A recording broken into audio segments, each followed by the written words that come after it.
malinaw naman po, merong grave threats at with or without condition, it's still a threat. And therefore wrong, and therefore criminal, and therefore impeachable. Okay. Kayo po'y matagal sa issue ng human rights, pati si Congresswoman Leila de Lima. Meron po bang conditional threat? Ang pagkakaalam po natin, wala po. There's no such thing as conditional threat because threat is a threat.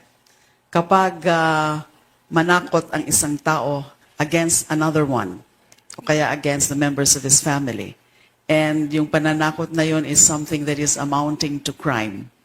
And that is really grave threats. Ano yung crime na tinatakot dito o yung pagbabanta? Ito yung pagpapatay doon sa Pangulo, sa First Lady, and the former Speaker. So, and with or without condition, kahit nga po maituturing na merong kondisyon, yun na nga po yung kondisyon niya na kung mamatay siya, ay patayin ang Pangulo, First Lady, and the former Speaker, ay hindi pa rin ho yan nawawala sa definition o sa elements ng grave threats under the revised penal code. Tsaka dapat rin po nating maintindihan dito na we're talking about impeachment here. At pag sinasabi po natin grave threats, yes, mas maganda na ito ay something that is constitutive of a crime, pero hindi po ibig sabihin na striktong i-apply ngayon yung mga elements ng isang krimen.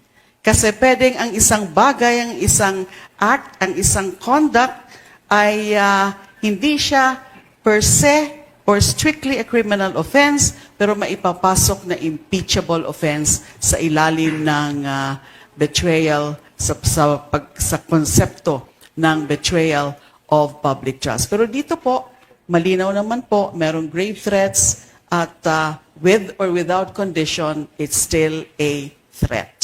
And therefore wrong, and therefore criminal, and therefore impeachable. Doon sa May dagdag ko lang po, sorry. Tama si Kong Laila, hindi naman ang usaping impeachment ay hindi naman usaping criminal na kaso.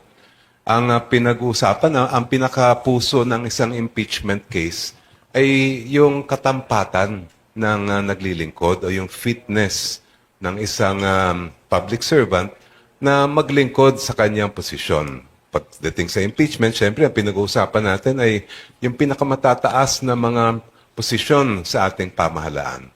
Kaya ang mata na dapat gamitin natin dito sa Article 4 pagdating sa threats ay ito ba ay batay sa ebidensya? Will this establish that the Vice President is fit or not to hold her office? Ayun po. Thank you.